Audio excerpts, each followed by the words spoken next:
I enjoy doing these sessions for the recruitment community, and here I am. So today we want to talk about gig economy, right? We've been hearing a lot about gig work, gig economy. What is it? How has it all of a sudden transformed the job market? So I'll take you through a couple of points, and that's the agenda, which is on screen live for you. What is gig economy? Let's understand that. How did it emerge? How is it rising, right? What are the different types of gig workers that we have in today's job market? Advantages, disadvantages, pros and cons, good or bad, how it is, right? What's the future like, right? How is it taking us to the next level? And concluding the session. Yeah. So that's a brief agenda. Moving on, gig economy. There's enough and more information available as to what gig economy is, but in very simple terms, it is a labor market where you have flexi workers, freelancers, consultants, rather than the traditional folks who operate during office hours, right? 9 to 5, 9 to 6, right? A full-time job. It's just opposite of the full-time job. You have flexi, you have consultants, you have freelancers. That is gig economy, right? People who work very independently, short-term, long-term, project-based, assignment-based, single geography, multi-geography, single company, multiple companies, right? They work at their own free will, right? They can work on multiple assignments at a time, multiple clients, multiple companies, multiple geographies, because they're independent. They're not attached to any particular entity, right? And how do they do that? What facilitates this multitasking, multi-working? It's digital platforms, right? There are multiple digital platforms which actually enable gig working, right? With flexible arrangements. There are multiple tools as well. Today, I remember maybe a few years back, maybe before COVID, Microsoft Teams and Zoom was not so much so sought after. But today, I think last 2, 3, 4, 5 years, technology and these digital platforms have emerged very strongly. And the whole job market has become a global village. We're all connected. Yeah. What does gig economy offer you? Why do people prefer to be a gig worker? Because it gives them flexibility, right? You're not time bound. You don't have to operate in a certain number of hours. Say, for example, mothers who are on break, right? Women who are on career break, or anybody for that matter. You're taking care of a sick person at home. You're taking care of a child, or you have some other engagements. You can work flexi hours. You can choose to work, 2 hours in a day, 4 hours in a day, or staggered hours, right? 2 hours after every 2 hours, so on and so forth. So it offers you the freedom to choose how much you want to work, how many hours you want to work, right? And it also gives you a great work-life balance. And you can manage both family and career, right? Compared to, a full-time job where priority is always taken by job. So it gives you that power, that freedom, that flexibility to operate the way you want to operate, right? So that's why people choose to become a gig worker. Now, what are some challenges and benefits? Yes, it provides you diverse sources of income, right? I could be working for 5 different clients on 5 different projects, right? And all 5 need not be also from the same domain or subject matter expertise, for example, right? I'm an HR professional. So, for example, I can also do a little bit of L&D, which is my specialization, a little bit of business partnering, a little bit of OD interventions. I can work on different things. I love branding, personal branding. So I can do some stuff around that also. So different domains, different subjects, different opportunities. You can also think of gig, and that's what gig economy offers, right? Of turning or becoming an entrepreneur, right? It can lead you to those opportunities because your experience is multifold, your experience is multitasking, your experience is also very, very rich because you're working for different entities, right? And there's always a certainty that towards the end of the month or at the end of the assignment or project, there's a certain sum of money coming in, right? So there's income certainty. Maybe sometimes benefits is something which you will not see, which is there in a full-time employment, which is your health insurance, which is your PF, which is your gratuity. Gig economy will not offer you that, right? Job security also could be a challenge. But if you look at it, gig economy anyway offers you a lot of flexi, multifold experience and a multifold income. I think the challenges are very limited. Job security, if you lose one assignment, you can always pick up another, or you are anyway working on 3-4 simultaneous assignments. So I don't think so job security should be that much of a concern, but it can be a concern, right? Benefits is certainly something that people miss out on, right? Like I said, PF, gratuity, insurance, and all the other statutory benefits which are a part of a full-time employment. That is not a part of gig economy. So this is what, in brief, gig economy is. Yeah. Moving on, how did it, I will just minimize this. Yeah. How did the gig economy or the gig workers come into picture so much, so forth? And this has happened in the last couple of years, right? It signifies that, traditional employment towards, a fixed income, a fixed salary, a fixed set of KRAs, KPIs, that thought process is shifting, right?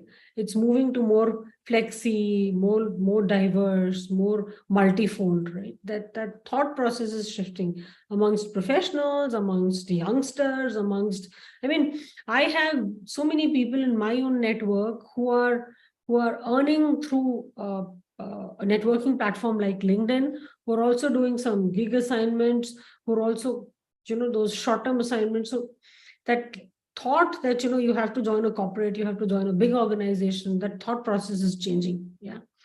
Second, like we discussed in the previous slide, because it offers you freedom, flexibility, autonomy, right? You are your own master. You can decide how much to work, how many hours to work, what kind of income you need to support your family. Say you need, I don't know, 50,000 rupees a month or 1 lakh rupees a month.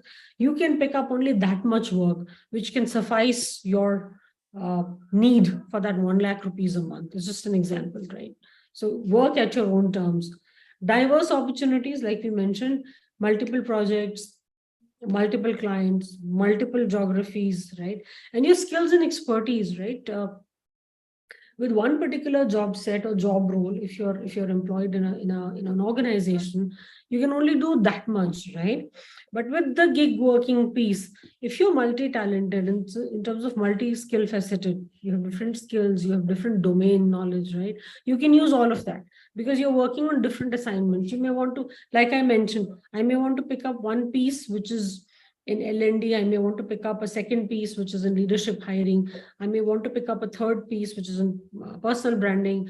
I may want to pick up a fourth piece which is on HR policies and interventions, right? So I can use different skills at the same time, right?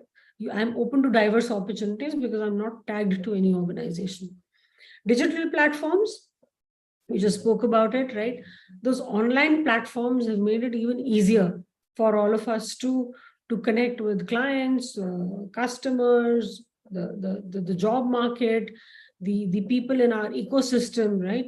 Which means you have that much more access. Plus, there are also these lot of freelancing platforms. I wouldn't want to name any, but there are enough and more platforms which offers you these gig jobs, these freelancing jobs, and you can connect, you can hook up to all these platforms and find work which is of your niche, your subject matter expertise, right? Impact on the economy, the last one. It has contributed to creation of a lot of jobs, yeah, because you can do it full time. You don't want to do it full time, you can do it part time, you can do it semi part time, right? It has led to growth because you're offering employment to that many people, right? And who are gig workers? It could be your delivery boys, it could be anybody who's working on short-term assignments, right?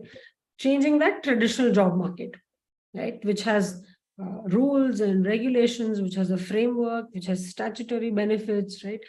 It has impacted the growth because it has given that many jobs. It has decreased unemployment to that much level, right? Moving on, let's just a moment. Yeah. What are different types of gig workers, right? We spoke about freelancers, right? Freelancers who provide their services. I could be a freelancer and doing graphic designing for some company. For some other company, I could be consulting. For some other place, I could be writing a code for somebody. So freelancing, multi-skills, you can offer different skills to different clients, right? Short-term contracts. So every job that I pick up or every task that I pick up need not be a fixed duration. I can pick up some assignment for a month, 3 months, 6 months, I don't know, 9 months, 1 year, short term, long term, right? For example, startups, captives are looking for these people who can, do short term interventions, right? Say 2 months, say 3 months, right? So I can pick up any job, and that could be a short-term contract, right? The duration may not be sacrosanct. All your assignments need not be of the same duration, right? So these are very short-term contracts. On-demand services, right? What are those services that are required by the job market? Like I said, food delivery, pet sitting, home services, ride sharing, all these are a part of the gig work economy. These are all gig workers. Your Zomato, your Amazon delivery boys, Zepto delivery boys, home services, all your house help, right?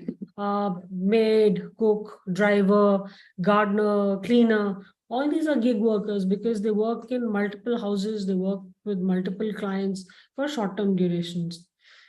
Gig platforms. Yeah, workers do engage through gig work, right? And it helps them, again, connecting with clients. Like I mentioned, there are multiple websites, there are multiple freelancing platforms which you can uh, look at, right? Find the kind of work that you're looking for. Say, for example, I need a content writer, or I want to become a content writer, or I am good at technical writing or copywriting, content writing. I can get that kind of assignment. Or, you're a good virtual assistant, right? You can find that kind of work. So gig platforms have all these opportunities available. We've just listed a very few here, right? But then gig platforms have all these opportunities available. Graphic designers, you have today, there's something which is emerging very fast, right? For the last couple of years, LinkedIn profile managers, right? Or I don't know, asset management managers, right? So people hire people to manage their social media managers, right? Social media for companies managed by digital growth marketers. A lot of these are gig jobs. Yeah. Task-based work, like I mentioned when we were talking about short-term contracts, these are not those 9 to 5, 9 to 6 jobs. These are task-based, right? Activity-based, micro jobs. What is my task? My task is to manage, say, for example, for 3 months, my task is to manage the website of XYZ company, right? The web page or the entire website. Or my job could be, since I'm part of the recruitment industry, HR industry, my job could be only to manage the careers page, right, of any organization. So it's a task-based activity. It's task-based, right? It's task-based working. It's not like you're hired as a, I don't know, you're hired as a HR manager and you're doing everything which involves in that spectrum, right? From hiring to onboarding to performance management to payroll processing to appraisals and all of that, right? I'm hired for a particular task and I will only do that task. So that is what gig economy is all about. It's task-based work. Small jobs could be data entry, could be graphic, anything, right? Like we mentioned over here, online surveys, website testing. So it's just that particular task, and that's why it is short term. Month, 2 month, 3 months, 6 months, depends on the kind of task, complexity of task, right? And the dynamics involved. Yeah. So these are the different types of gig works. Moving on, what are the pros and cons? Yeah. Let's talk about the pros. It's always good to look at positives in life. The biggest positive, right, and we've put it first and foremost right there on top, is flexibility, right? Managing home, managing family, managing work, managing income, a source of income is very easy. It gives you the ability to do what, when, where, how much ever, how many hours, how many assignments, a very, very smooth work-life balance, right? Especially, I mean, people, and this has worked a lot better, or a lot for many, many women who've become mothers, who are held by family responsibilities, right? Or even men who are looking at multiple sources of income. It's worked really well. You can pursue your interest, you can manage your baby at home, you can manage your family, but you can still work and earn. So flexibility is the biggest pro, right? Autonomy, again, it talks about freedom, how much you want to do, whether you want to do or you don't want to do. Creativity, innovation, ownership, it's only in your hands, right? Yes, there will be somebody who will give directions as to how the task or how the job has to be done, but it gives you the power to innovate, to create the way you want, make those decisions independently. Yeah, so that's another benefit. Moving on, yes, we did talk about diverse opportunities, yeah. Multiple clients, it could be multiple industries, it could be multiple geographies, yeah. Even in our corporate lives, a lot of us first work for India, which is your whatever normal day shift, and then we hook on to conference calls in the evening and support our US clients or our US teams, right? So it could be even multi-geography. You can work with different geographies as well, different clients in different geographies, right? It helps you understand it. It broadens your spectrum. It leads to growth, because working with different geographies is actually a big, a very, very big culture learning process. You get to know people, you get to know how these different countries operate, you get to know how their culture is, and it leads to a lot of learning, a lot of growth, right? Diverse opportunities, your CV value increases. I mean, you are that much more richer in terms of experience, because I could be working on multiple projects, and each project is an experience in itself, right? Entrepreneur's spirit. Absolutely. If I can do 5, 6, 7, 10 assignments, multiple at the same time, right? Managing multiple clients, geographies, projects, right? I can also think of starting on my own. Why not? Or you can start marketing their service, or you can start thinking of marketing for them, or you can even starting on your own venture, your own organization, your own startup, your own company. That is also another benefit, right? Or whichever clients you're working for, you can also help them in seeking newer clients. Why not? See, for example, if I am working for Starof, right, that's one of my gig assignments. Plus, I'm also working for 5, 6, 7, 8 other assignments, right? Starof needs clients. All my other assignments, assignments wherever I'm working, they also need clients, right? I can do this cross pollination very easily. I know what each of these assignments is about. I know what each of these organizations does. So, say for example, I'm working for another recruitment firm, and I know they have, I don't know, good set of recruiters, good set of talent specialists, good sourcing team, and I know Staroff is looking for people, right? We're looking to augment the team. Why can't I cross pollinate and get Staroff some new clients or some new resources?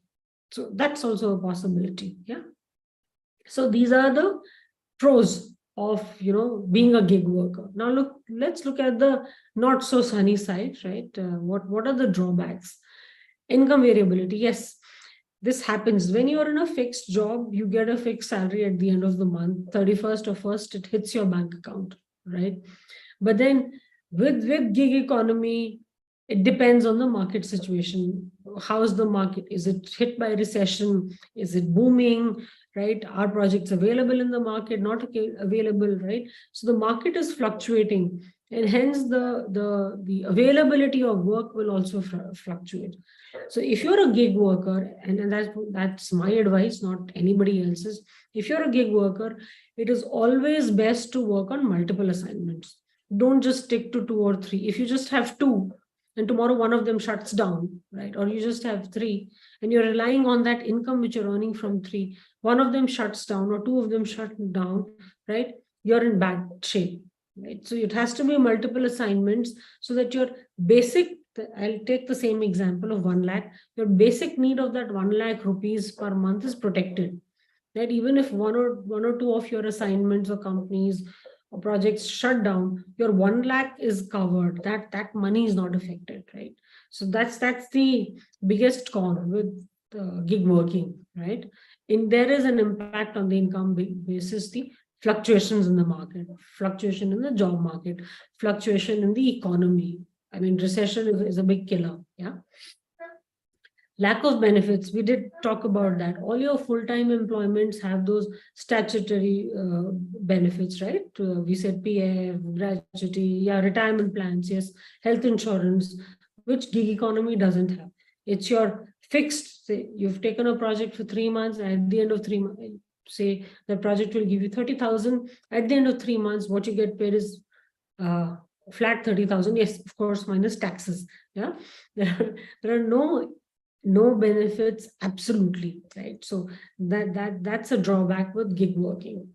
Limited job security, like we spoke about income variability, right? Because the job market is fluctuating, right, it may be a challenge to find new assignments, right?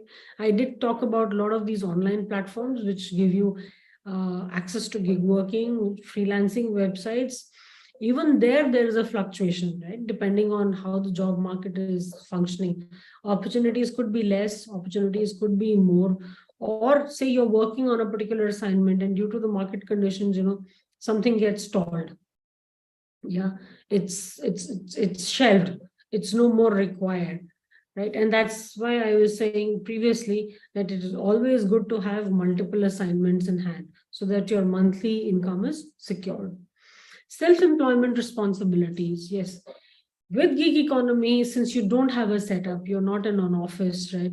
Every administrative or infrastructural requirement is on your head, right? You have to manage it. See, for example, to have a sound and safe working environment, you need an office setup, which is your basic agronomic table, chair, blah, blah, blah. You will need sound internet connection, electricity, You will also need, so you need that entire setup, and all these tasks are on your head because you're operating from home, right? So you will have to build a home office. You will have to see your internet, your electricity, your Wi-Fi, right? Everything is functioning, your phone connection, blah, blah, blah. Everything is working perfectly. And you have to take responsibility of all of that, right? Your laptop is functioning properly. You have to have a laptop, right? All that expense is on your head. And the fact that it should run very smoothly, that responsibility is also on your head, right? So it is self-employment responsibility, right? From setting up the desk, setting up a home office, and ensuring everything runs smoothly is our responsibility. We don't have an IT team. We can say, oh, my laptop is not working. Can you come fix it? Right? We don't have anybody to shout out for. So if things go smooth, kudos to us. But if things don't go smooth, then the brunt of getting things fixed or things repaired and the cost that is incurred towards fixing things is all on our head. We have to manage it. So that's another con, right? That's another disadvantage of being a gig worker. Yeah. So yeah. What's the future like? Right? I mean, I am a believer that gig economy is here, and it's here to sustain, and it will continue to grow, right? So that's what we mentioned in the first point here. Continued growth is something which is seen, it's picking up. It's picked up in the last couple of years. It's further picking up, and it's also driven by the fact that people are moving from that shift of traditional job mindset to flexi working. As simple as that. With COVID, all of us have learned that all of us have realized that it is not really necessary to be in office to perform. Yeah, you can deliver on your set of KRAs, KPIs even from home, as long as you have the setup at home, you have your laptop, you have access to the tools, your office tools, and all of that. You can deliver. Correct. So changing work preferences, changing mindset, right, and the need for flexi working is very, very strong, and that is why the gig economy will continue to grow. It's not going anywhere. You will see more and more of gig workers. And now, uh, even after COVID is gone, a lot of us are still working hybrid. And even in our full-time jobs, there is no need to go to the office. We're still working hybrid, right? So gig economy gives you further advantage of working from anywhere, anytime. Yeah. So it continues to grow. Technology integration. The way technology is evolving, yeah, the way we are coming up with so many automation tools, AI, yeah, the biggest impact creator, artificial intelligence, AI, right? It will lead to more efficiency, lesser labor requirements, smarter systems, smarter tools will give rise to new opportunities. It's very simple. Technology is a big integrator, right? And with all the automation that we do, that's happening in the industry, it will only create more jobs for everyone. Yeah. Regulation and policy, yes, we've been hearing, and there's enough and more in the news that governments are likely to focus on developing some policies for the gig workers. This has come into boom very recently, right? And I'm sure there will be guidelines, there will be a set of benefits or rights or regulations which will be written down, which will be announced, which will become a part of the gig economy.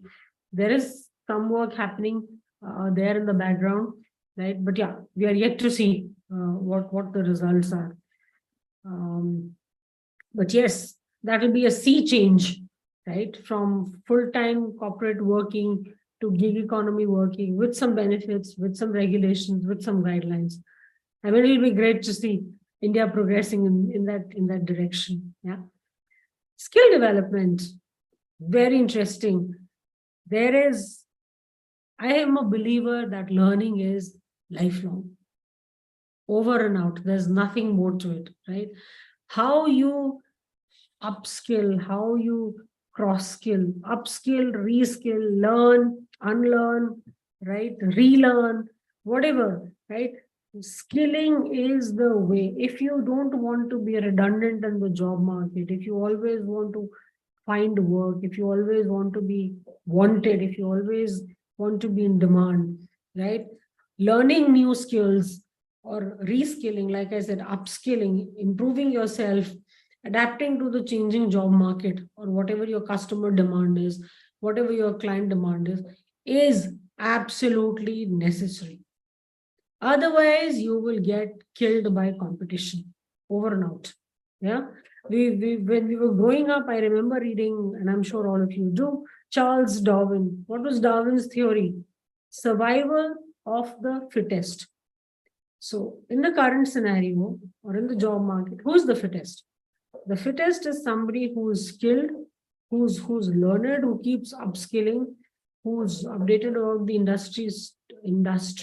trends, who's a subject matter expert, who knows what's happening in the market, who knows how to perform his or her job very effectively. You have to remain competitive. Otherwise, you will end up redundant.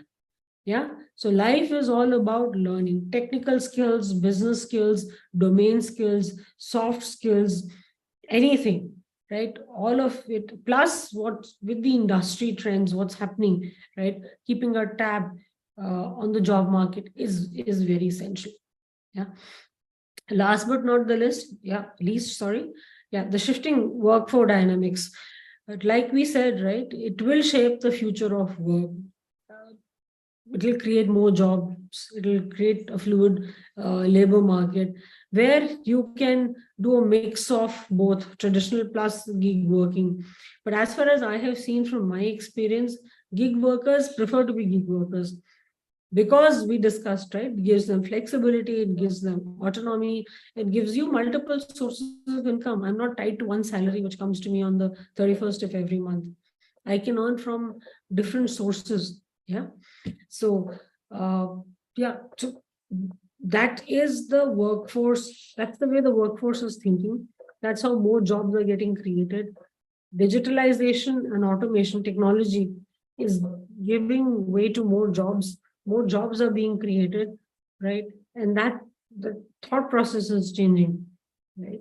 Yeah, that's what we want to say. So the future looks good. If any one of you wants to turn into a gig worker, please, um, uh, it would be good to explore. Why not? Right? It would be good to explore. And as far as I see, personally, my view, with that multifold experience, multiple projects, multiple clients, there is so much of learning and experience that you gain, right? Which one job alone cannot give you. So yeah, gig working is fun. The future is good. Yeah, and I think with that, I come to the conclusion of the session. Flexibility and autonomy, yes, are the biggest benefits. To me, I would also like to add, which probably we missing out, multifold experience, diverse experience adds so much value to your profile, to your CV, to you as a professional, right? But yes, income variability and regulatory challenges will always be there, but there is no harm in exploring it. Yeah, it is time to adapt, to change, to embrace technology, and that will be crucial for our success. So flexibility, autonomy, and the richness of work experience that you get through gig economy, I think are the biggest takers, are the biggest benefits that you can reap from being a gig worker. With that, I would like to take a pause over here and see if there are any questions. Would be happy to answer. Else we can take questions in the end. Vasant, can I hand it over to Richa now?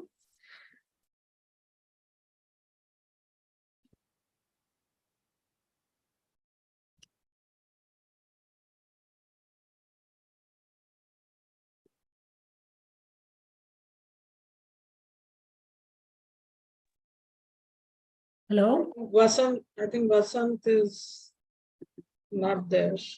I'm here only, ma'am. What happened? Yeah. No, I'm done. So can we ask Richa to take over?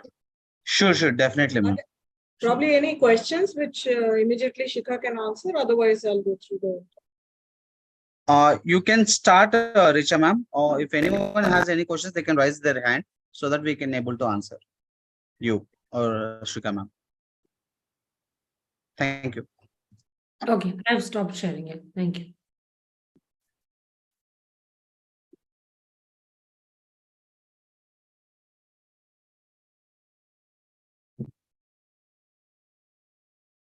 Good to see you, Richa. Yeah, same here.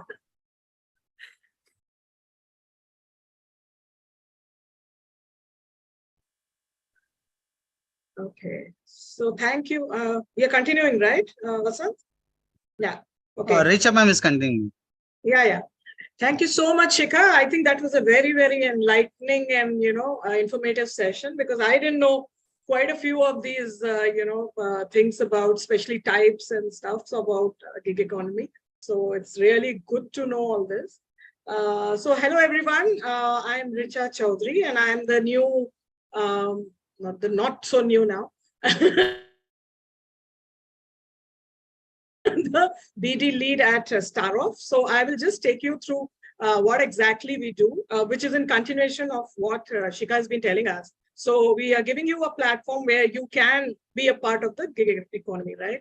So let me just share my screen. Give me a minute. Yeah.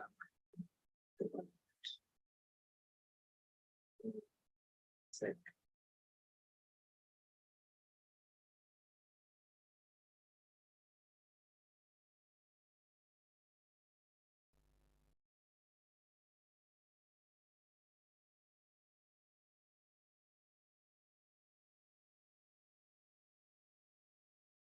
Can you all see my screen? No, Yes, ma'am. It was here. Okay. Sorry, I'm okay. It's okay. It's okay. Can you see my screen, Vasant? Yes, ma'am. Yes, ma'am. Yes, ma'am. We can see. Sure. Okay. So, right. So I will take you in short about Starof. So we are basically a tech-based startup that enables HR to hire faster and more accurately. I mean, these are the biggest, holdbacks for recruiters. How do you hire faster and how do you hire the correct person? We were established in 2019 in Hyderabad, but we do have branches in Delhi and Bangalore. And now after COVID, we have a pan-India because a lot of people from our Delhi and Bangalore office have moved to their hometown. So we have now almost a pan-India reach to get, So that is something which I think COVID has taught to most of the offices, that you can work from anywhere and, location is never a problem. We also have the legacy of trust that we call, that is because we are basically subsidiary of the Yashoda Group, which is it's a huge conglomerate, which has thriving businesses in healthcare, pharma, IT. So if any of you are from Hyderabad, they definitely know about the Yashoda Group because they have I think 5-6 hospitals now, and they have a huge pharma company. So, I mean, it's a big group and a very old group. So the group was established in 1978 and employs over 6,000 people. So we basically are the youngest, member of the group. So because the CEO of Yashoda is also our CEO, and this is his kind of baby. He wanted to do a startup and help out the recruitment community, build up a recruitment community so that it is so much easier and something new for the HR companies. So right now, so we started, like I said, we started in 2019. That was when we started as a regular recruitment company. But I think 1 or 2 years down the line, we realized that just being another, recruitment company where we were not doing anything different, we were exactly the same which so many other companies were doing, and we were not doing anything for the recruitment community. So we decided that why not build something which is, so we changed our model after 2 years, and we came up with this model, which is our present model, wherein it's a platform which is similar to your, Uber or Swiggy and all. So it's a B2B marketplace. That's exactly what we are. So if you know how Uber and Ola work, you have customers on one end, and you have drivers on the other ends. And so the platform, IT platform, basically connects these two areas. Now, in our case, we do exactly the same thing. We have clients who may be having a few or many positions specifically in IT which need to be filled up, but they are not aware. So their own internal team may not be capable of getting those people on board. So they have, so we connect them to recruiters who are specialists in that particular area, or who could be working in other companies, but they have some spare time. They can take out time, and they can, or they could be, people who are not out of work at the moment, they can spare out. So basically the freelance network. So we connect as a platform, we connect the clients to the recruiters. Who are generally, I mean, of course, we have our own team of recruiters, but we connect to the larger population of the freelance recruiters, right? So we are an aggregator. That is what it's a new term which everybody seems to be using now. We are an aggregator which brings across, we have this platform. So on one end, we have customers requiring, their positions to be closed. And on the other hand, we have recruiters who have a vast knowledge about that particular position. They have very good network, they have connections. So they can come on our platform and basically help these clients close the position. Right. So as you can see, the process that we follow is that we have quite a few clients on our panel, and they would be having whenever they have positions, they will allocate those, they will give the jobs to us, and they will post the jobs on our platform. And then we have an algorithm which kind of allocates it to the recruiters, who are interested or who have an expertise in that particular job. So based on their past experience, they will be given jobs. The jobs would be sent to them. Now, after that, it is for the recruiters to do what they do best, which is source the profiles from different job boards, screen the candidates. Then once they screen the candidates, then they submit the profiles, and then they make sure that the candidates attend the interview. Now, we come into the picture only as a middle person, as in we post on the platform, and once the recruiters send us the profiles, we do the level 1 of screening, just to make sure that it is not absolutely out of what the requirement is. And then we pass it on to the clients. Now, the clients, once they shortlist, we come back to the recruiter, tell them that, okay, these candidates are shortlisted. And after that, the recruiter has to take complete ownership of the candidate and make sure that when they can arrange for an interview, when they can go for the. So after that, it is the recruiters call that when they can talk to the candidates, fix up a good time when they're ready to take the interview, or inform us. We will be the ones who will be dealing with the clients directly, and the recruiters are the ones who will have the ownership of the candidate. So this platform, so scheduling, candidate management, all, we take the difficult part of it, getting the clients to give us a schedule and, chasing them for the right time and everything. And on their part, the recruiter has to take the ownership of the candidate. So once, of course, the person goes through their various levels of interviews and selected, the offer management was also done by us, between us and the recruiters. We try to get the best offer for the candidate. So that's the model that we follow. And so you're not actually dealing with the client, which sometimes many of the recruiters may have a little bit of a hitch, because you are not used to dealing with senior HR professionals or whatever, but you are very comfortable in that particular field. So you have knowledge of, the subject, who's a good candidate, the candidate. You can even talk to the candidates in your own local language. Then you may be recruiting for a company in maybe Gujarat or West Bengal, but the candidate would be somewhere in the south somewhere. So you can convince the candidate on their requirements and how they would be a good fit. And you then inform us, and we schedule it with the client, right? So ownership is totally on you. Now, what are the benefits of IRC? So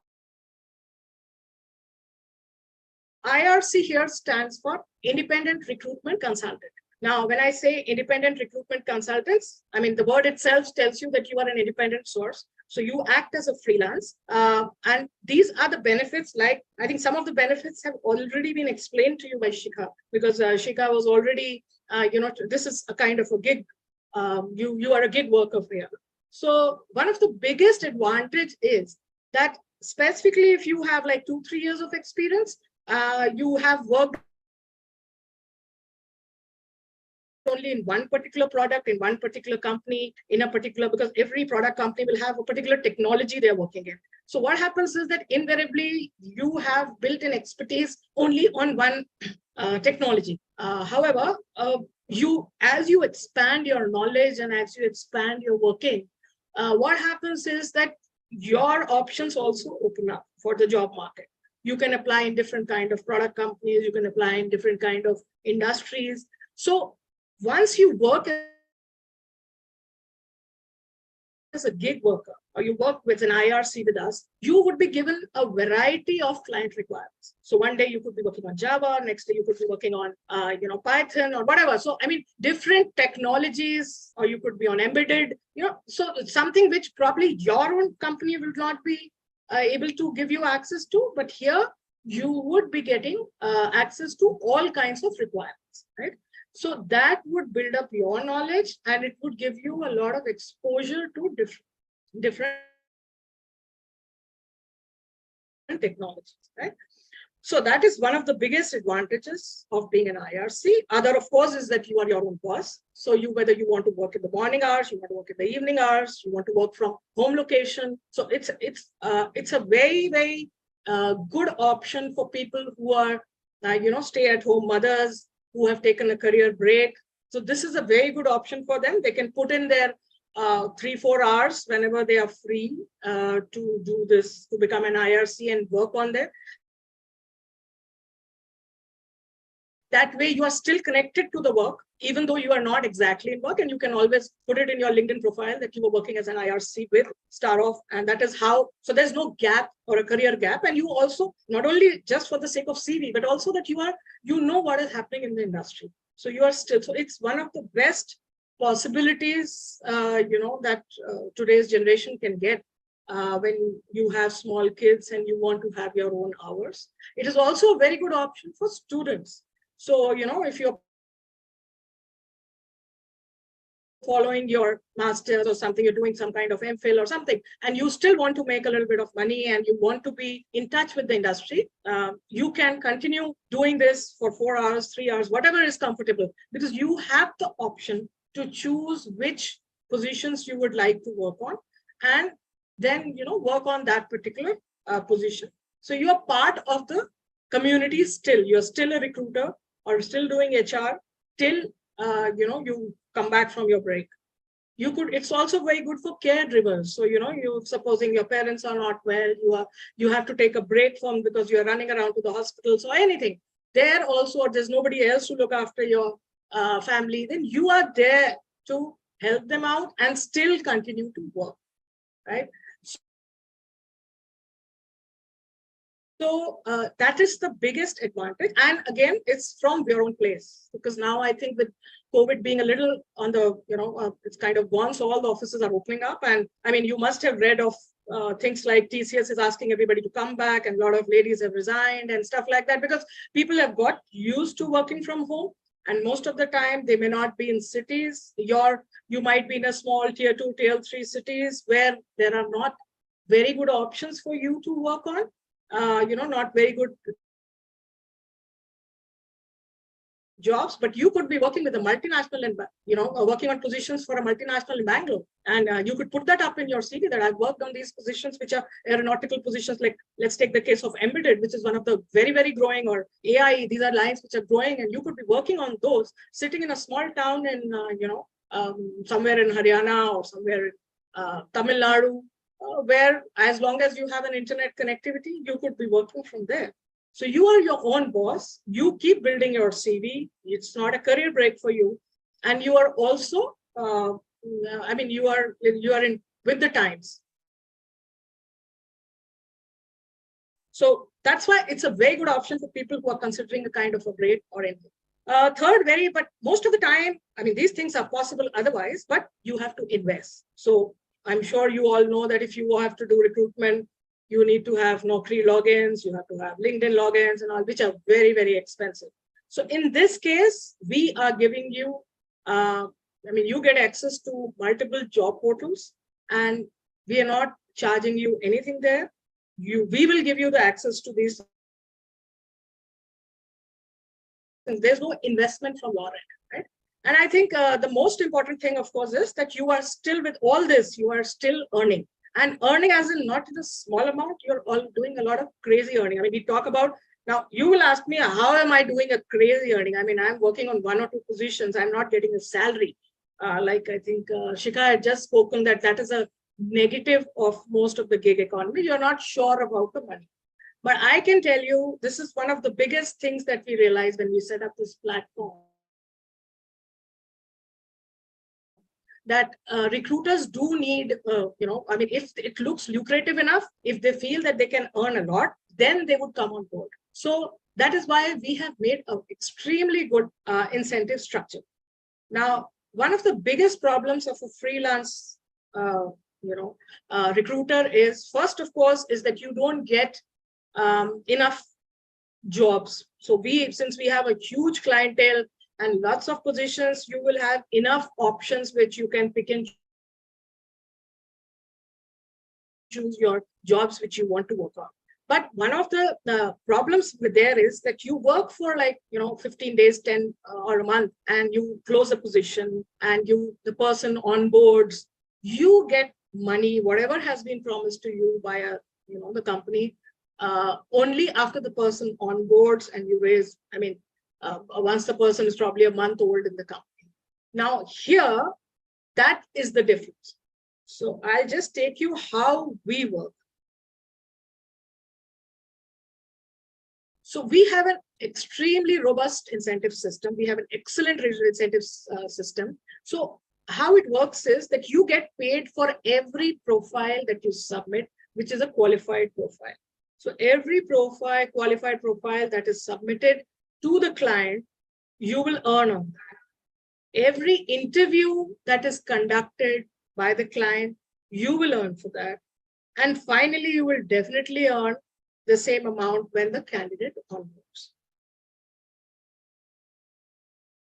So like I was telling you, we understand the kind of effort and the time that goes into, finding, sourcing the profiles, talking to the candidates, screening the profiles, then, submitting it. So at the end of it, and it's a very common feature in IT specifically, that you submit, everything goes well, the candidate goes through the interview status, all the interviews level of 3, 4, coding test, everything. And at the end of it, they get a better offer or something comes up and they drop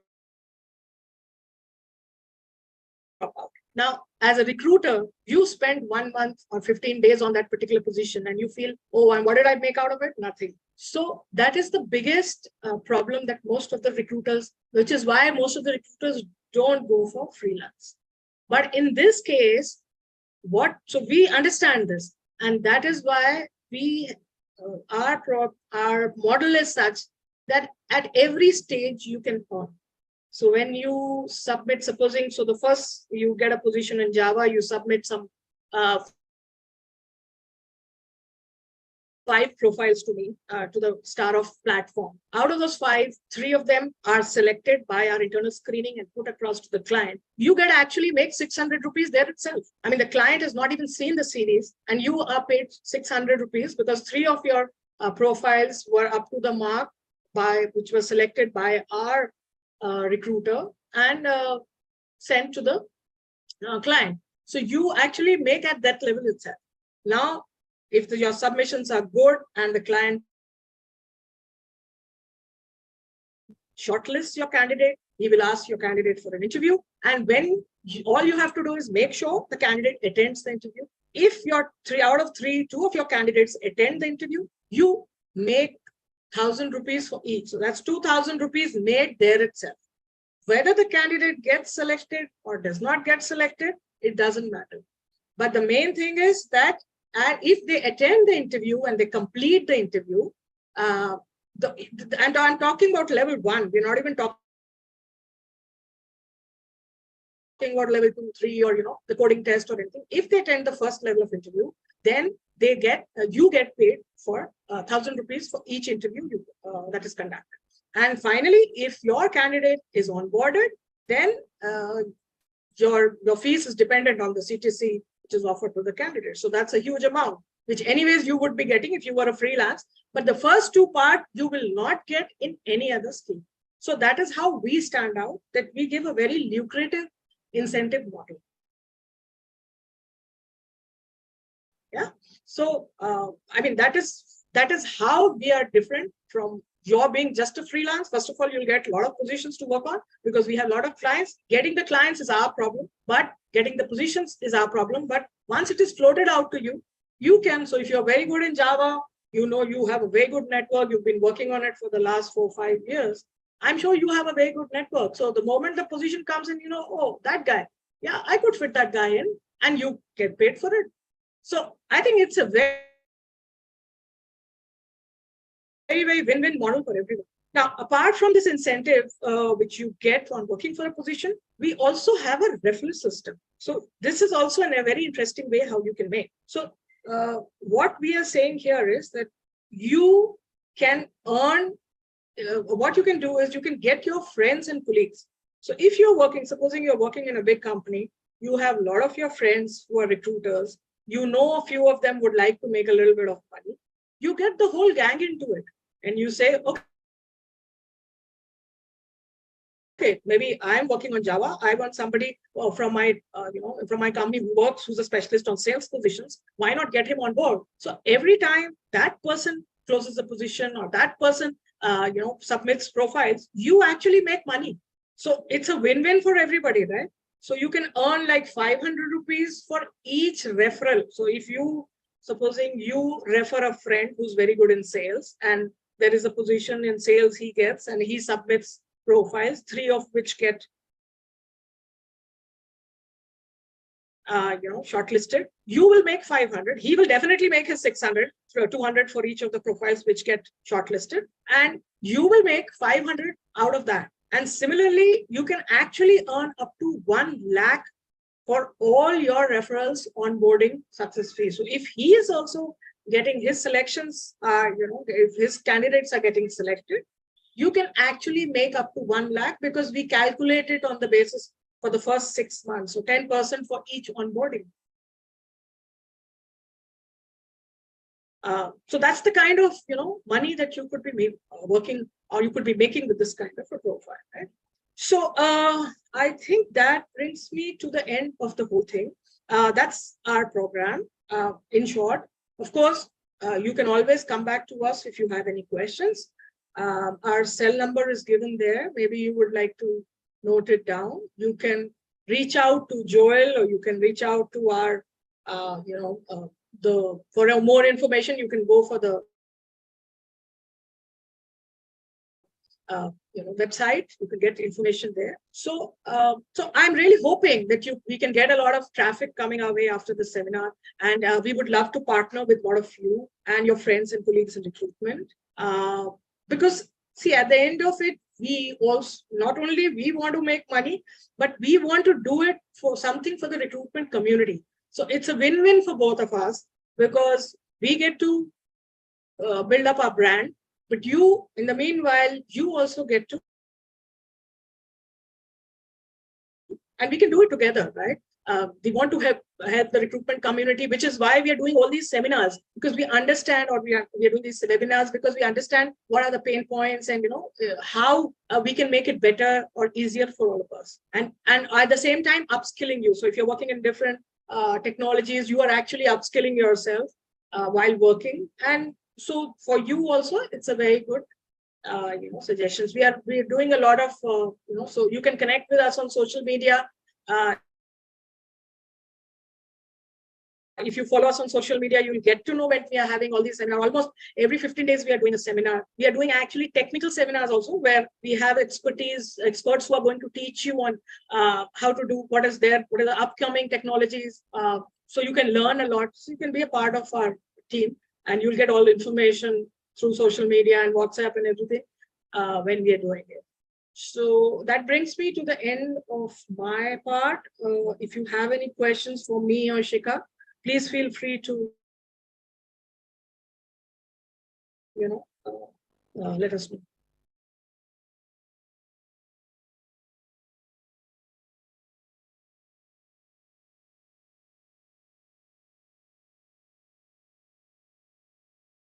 Any questions, Vasant?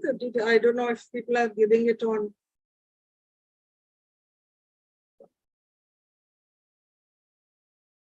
One second, ma'am. Yeah, sure.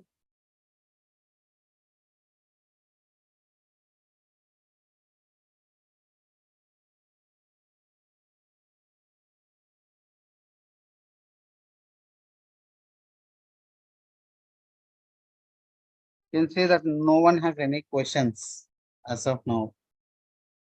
Yes, but ma'am, your voice is not audible. You are on mute. Sorry. They can always reach out to us to either through Starof or main page, or they can reach out to Shikha. I think they can reach out to us and we can get Shikha to answer if anybody has any question. Sure, ma'am, definitely. But as of now, there are no questions that I can see here. Well, Thanks for your time, and Shika Gupta ma'am and Richa ma'am. Thanks for your time and everything. You've been given a great session. Thank you so much. Thanks for the information. If anything, we came to know that if someone asked any questions regards this, definitely we'll be keeping update you, and we'll be forwarding the same answers to the candidates who asked us. Thanks for your time, ma'am. Have a great weekend. Thank you, Shika. Both. Thank you so much. Thank you, Richa. Thank you, Team Starof. Happy Thank Saturday. you. Thank you, Bye. ma'am. Thank you. Bye. Ashwini, thank you so much, Ashwini. Yeah, no problem, Asim. Welcome. Thank you. Thank you all.